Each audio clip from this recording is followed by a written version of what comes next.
விஜயவாடாவில் வெள்ள சூழலில் உடல்நலம் பாதிக்கப்பட்டுள்ள மக்களுக்கு நடமாடும் மருத்துவ முகாம் நடத்தப்பட்டு வருகிறது.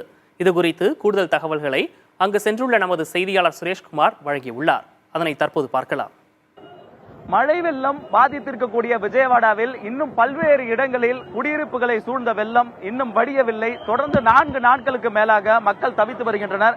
இந்த சூழலில்தான் அவர்கள் வீடுகள் விட்டு வெளியேற முடியாத நிலையில் தவித்துக் கொண்டிருக்கக்கூடிய மக்களுக்கு குறிப்பாக தண்ணீர் சார்ந்த பல்வேறு நோய்கள் அவர்களை தாக்கி வருகிறது. அவர்களுக்கு காய்ச்சல், உடல் வலி, அதே போன்று கால்களில் புண் போன்றவை ஏற்பட்டு வருகின்றன. அது மட்டுமில்லாமல் அவர்களுக்கு காஃப் எனக்கூடிய இருமல் போன்ற பிரச்சனைகள் உருவாகி வருகிறது. இதற்கான சிகிச்சை அளிப்பதற்காக நடமாடும் மருத்துவ வாகனம் இந்த மாதிரியான மழை பாதிப்பு ஏற்பட்டிருக்கூடிய தண்ணீர் சூழ்ந்த இடங்களிலேயே அவர்களுக்கு சிகிச்சை அளிக்க நேரடியாக இந்த மருத்துவ குழுவினர் இங்கு முகாமிட்டிருக்கிறார்கள். இதுபோன்று பல்வேறு முகாம்கள் அந்தந்த இடங்களில், குறிப்பாக மக்கள் வெளியே வர முடியாமல் தவித்துக் கொண்டிருக்கக்கூடிய அந்த இடங்களுக்கு நேரடியாக சென்று சிகிச்சை அளிப்பதற்கான வசதியை ஆந்திர அரசு ஏற்பாடு செய்திருக்கிறது. அந்த வகையில் ஆந்திரா விஜயவாடாவில் அதிக அளவில் மழையால் பாதிக்கப்பட்ட அஜித் சிங் நகர் பகுதியில் தான் தற்போது இந்த மருத்துவ முகாம் நடமாடும் மருத்துவ முகாமாக அமைக்கப்பட்டிருக்கிறது. அந்த வகையில் இங்கு மக்கள் நேரடியாக தங்கள் வீடுகளிலிருந்து இந்த தண்ணீரில் தத்தளித்தபடி வந்து இங்கு மருத்துவ குழுவிடம் தங்களுக்கு தேவையான சிகிச்சையை பெற்று வருகிறார்கள். இது குறித்து இங்கு இருக்கக்கூடிய மருத்துவரிடம் கேட்கலாம். மேடம், என்ன மாதிரியான பிரச்சனைக்கு மக்கள் அதிகமாக வர்றாங்க? இந்த ரெயின் வாட்டர்ல பாதிக்கப்பட்டவங்க which type of mainly we are getting upper respiratory tract infections, fever, cold, and every person is having that itching kind of sensations and little rash over the body.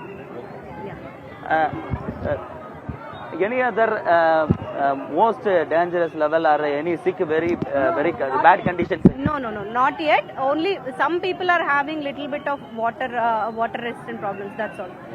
Diarrhea, that's all. Vomitings and motions, that's all. No serious issues. No. They are getting subsided with medication. Thank you. இங்கு மருத்துவ முகாம் அமைக்கப்பட்டிருக்கிறது. நடமாடும் முகாமாக செயல்படக்கூடிய இந்த மருத்துவ முகாம் மக்கள் பாதிக்கப்பட்ட இடங்களுக்கு நேரடியாக வந்திருப்பதன் காரணமாக மக்கள் தொடர்ந்து தங்கள் இந்த மழையால் பாதிக்கப்பட்ட நிலையில் ஏற்பட்ட பிரச்சனைகளுக்கு நேரடியாக வந்து சிகிச்சையினை எடுத்துக்கொள்கிறார்கள். குறிப்பாக மருந்து மாத்திரைகள் மற்றும் இந்த தண்ணீரில் அதிக நேரம் இருந்தபொழுது ஏற்படக்கூடிய கால் புண் போன்றவைகளுக்கான சிகிச்சைகள் இங்கு அதிக அளவில் நோயாளிகள் வந்திருப்பதாக தெரிவிக்கிறார்கள். தற்போது வரை சுமார் 2 மணி நேரத்தில் 200க்கும் மேற்பட்ட மக்கள் இந்த மொபைல் மருத்துவ குழுவுக்கு வந்து சிகிச்சை எடுத்ததாக தெரிவித்திருக்கிறார்கள். இதுபோன்று ஏராளமான சுமார் லட்சக்கணக்கான மக்கள் இங்கு மழை வெள்ளத்தில் பாதிக்கப்பட்டு பல உடல்நல குறைவுகள் ஏற்பட்டிருக்கிறது. அவற்றுக்கெல்லாம் சிகிச்சை அளிக்க வேண்டிய தேவை இருக்கிறது. தொடர்ந்து இந்த ஆந்திராவில் ஏற்பட்ட மழை வெள்ளத்தில் மக்களின் இயல்பு வாழ்க்கை பாதிக்கப்பட்டது மட்டுமல்லாமல் அவர்களுடைய உடல்நலம் பாதிக்கப்பட்டிருக்கிறது. புதிய தலைமுறைக்காக ஒளிப்பதிவாளர் விஜயுடன் சுரேஷ்குமார்.